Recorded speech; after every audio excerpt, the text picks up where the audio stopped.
John B. Watson, known for establishing the behavior school of psychology, carried out one of the most influential psychology studies in the 1920s that would later on be something that would never be forgotten. Classical conditioning, first experimented by Ivan Pavlov, was used on a dog when an unconditional stimulus was used to produce an unconditional response, and a conditioned stimulus was used to produce a conditioned response.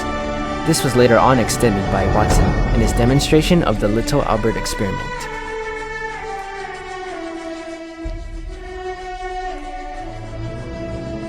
In Watson's experiment, a little baby Albert was used to be conditioned.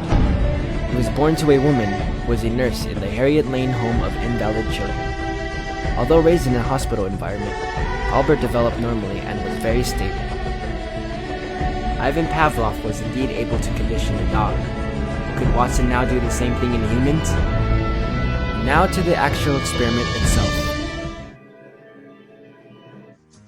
First off, Watson presented little Albert objects that he was not afraid of, objects that Albert initially liked. These included fire,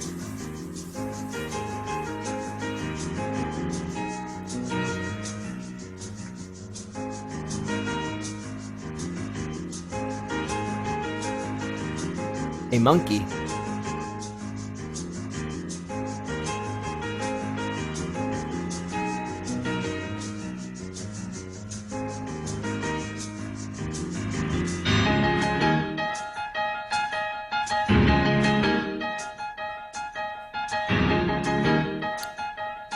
a dog,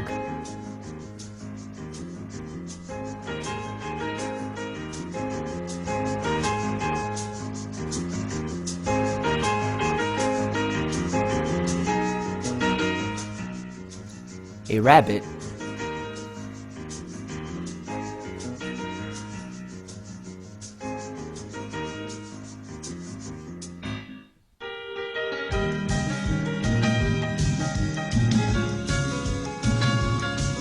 and finally, a white rat. Albert in particular liked the white rat. From all these clips, notice Albert's positive reactions. And now comes the conditioning. To start off the conditioning, when Albert reached to touch the rat, a loud bar was struck whenever Albert reached for the rat. Here, Albert first off fell forward and was startled, but he did not cry yet. But he reached for it for a second time and heard it, and then he started to cry. Watson had indeed conditioned a fear response in little Albert. Albert was then shown a rabbit. He immediately cried and got as far away as possible from it. Then a dog was also brought in. Albert did not cry right away. He was acting cautious, and it was only when the dog came right up to his head that he began to cry and tried to get away from it. After this, a seal fur coat was brought in. Albert turned away from it and was agitated.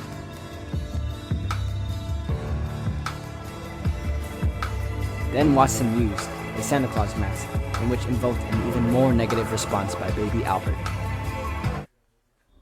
From the previous experience from the white rat, little Albert suddenly became afraid of familiar objects that had the same characteristics as the white rat.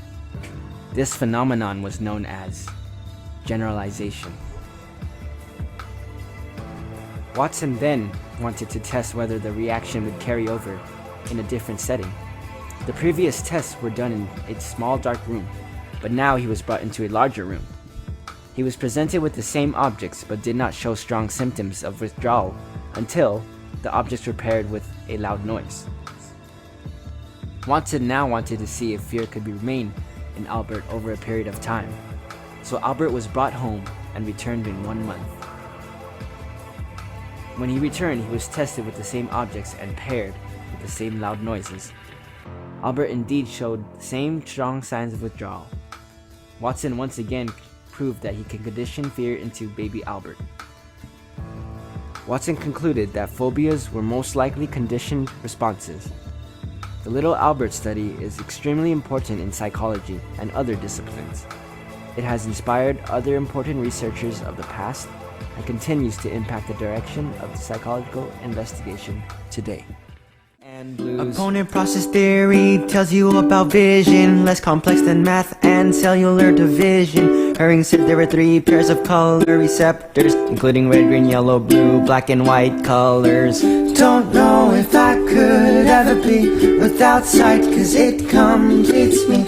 And in time I know that we'll both see sensations all we need. Cause you're the eye to my sight, you're the color to my blindness, you're the black to my white, according to psychologists.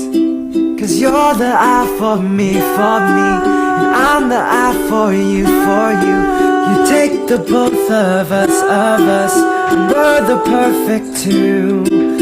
We're the perfect two. We're the perfect two.